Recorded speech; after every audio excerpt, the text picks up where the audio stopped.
Если усиленно работать, то можно получить до 40 тысяч сомов в месяц. Я работаю сама без помощников, не устаю.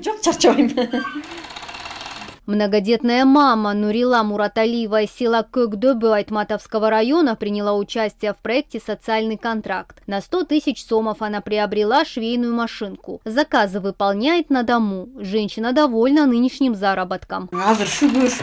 Я очень рада, что приняла участие в проекте и приобрела машинку. Находясь дома, я зарабатываю деньги. И это намного лучше, чем получать пособие. Я берусь за все заказы. За несколько дней работы я могу получить ту сумму, которую раньше получала за месяц. Сейчас ко мне приходят раскроенные изделия из Бишкека. У меня там есть постоянный заказчик. Шью женские костюмы двойки, это жилеты, брюки.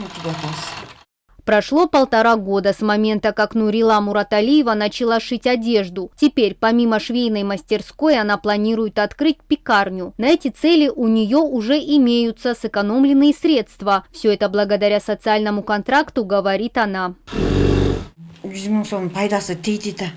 Я хочу поблагодарить государство за возможности, которые нам дал соцконтракт. Раньше я получала на детей пособия по 1800 сомов на каждого в месяц и даже не думала, что смогу получать по 40 тысяч сомов дохода. Да, бывает не сезон, например, зимой, тогда мой доход падает, но в остальные месяцы я зарабатываю хорошие деньги.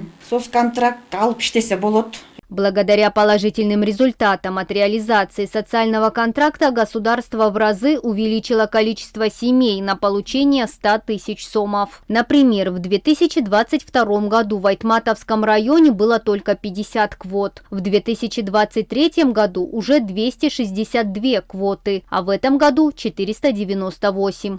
На сегодняшний день социальные контракты получили 322 семьи. Согласно договору, они приступили к работе. В нашем районе много людей, которые интересуются животноводством. Однако в то же время есть и те, кто открыл швейный цех, пекарню, мастерскую, занимается сваркой, медоводством и многим другим. Благодаря своим усилиям получатели уже увеличили эти 100 тысяч сомов до 200 или 300 тысяч. Напомним, что положение о предоставлении такого рода помощи было разработано по инициативе президента Садыра Джапарова. Этот проект стал новой активной мерой по преодолению бедности среди малоимущих семей Кыргызстана.